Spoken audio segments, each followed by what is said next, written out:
ভবিষ্যতের কর্মসূচি আমরা কিভাবে ঠিক করব সেই পথরেখা প্রণয়নের কাজটা আমরা করছি। জনগণের জীবনে তো এই সরকার নতুন নতুন সমস্যা উপহার দিচ্ছেন। যারা চাকরির বয়সসীমা বাড়ানোর জন্য আন্দোলনে আছেন তারাও আমাদের সঙ্গে যোগাযোগ করার আগ্রহ ব্যক্ত করেছেন। আমাদের বন্ধুপ্রতিম সংগঠনগুলো যারা 28 অক্টোবরের পরের ও দীর্ঘ সময় 7ই জানুয়ারি পর্যন্ত বা তারও পরবর্তীতে রাজপথে ছিল, তাদের সঙ্গে আমাদের মতবিনিময় হচ্ছে।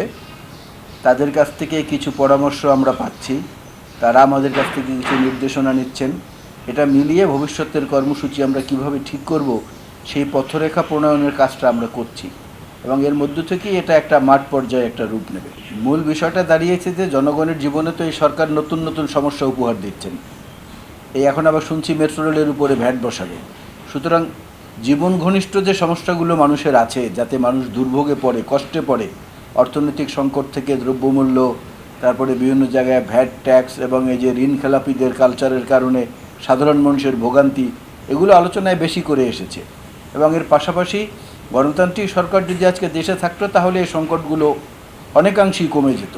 সেই আলোচনাগুলোও হয়েছে, বিশ্লেষণগুলোও হয়েছে। ওয়ালটন এয়ার কন্ডিশনার এক্সচেঞ্জ অফারে স্প্লিট এসিতে 23,000 টাকা পর্যন্ত নিশ্চিত ছাড়।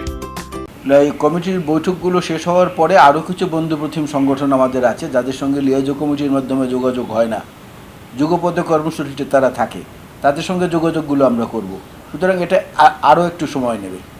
যারা রাজপথে আন্দোলনে ছিলেন, যেমন ইসলামী আন্দোলন, চরমনাই পীর সাহেবের যারা তারা ছিলেন, তারপরে আপনার জাগপার 2টি গ্রুপ তারাও আন্দোলনে ছিলেন, তারপরে আপনার এরকম জনতার অধিকার পরিষদ একটা ছোট সংগঠন, তারাও আন্দোলনে ছিলেন। এরকম যারা কোটাভিত্তিক শিক্ষার্থীদের কোটাভিত্তিক আন্দোলনের সংগ্রাম যারা করেছিলেন তাদের, এখন আবার নতুন করে যারা চাকরির বয়সসীমা বাড়ানোর জন্য আন্দোলনে আছেন তারাও আমাদের সঙ্গে যোগাযোগ করার আগ্রহ ব্যক্ত করেছেন।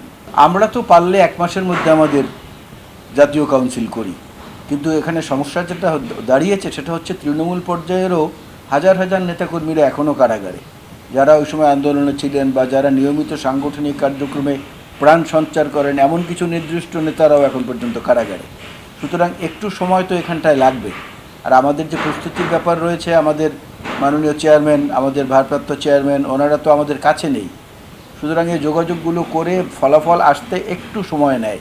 সুতরাং আমার মনে হয় না যে খুব তাড়াতাড়ি এটা হবে, তবে এটা খুব বেশি বিলম্বও আমরা করব না। বিএনপি তো একটা নানা চরিত্রের, নানা চিন্তার মানুষের সমাবেশের রাজনৈতিক দল। এটা তো কোনো ক্যাডার বেসড অর্গানাইজেশন না।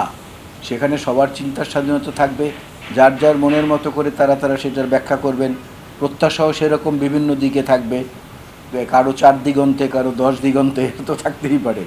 কিন্তু আমরা মনে করি যে নেতৃত্বের যে আমাদের কি বলে অভিজ্ঞতা, সেই অভিজ্ঞতা থেকে আমরা যেটুকু বুঝতে পেরেছি তাতে দলগত সাংগঠনিক কাঠামো পরিবর্তনের জন্য যে গুণাবলীগুলো প্রয়োজন, সেটা হচ্ছে দলের জন্য তাদের ত্যাগ, তাদের মায়া, তাদের দরদ, এই জিনিসগুলোকে আমরা অগ্রাধিকার দেব এবং সেই অগ্রাধিকারের ভিত্তিতে যার যেখানে যতটুকু যোগ্যতা আছে সেইখানে পদায়নের জন্যই সবসময় চেষ্টা করা হয়, ভবিষ্যতেও করা হবে।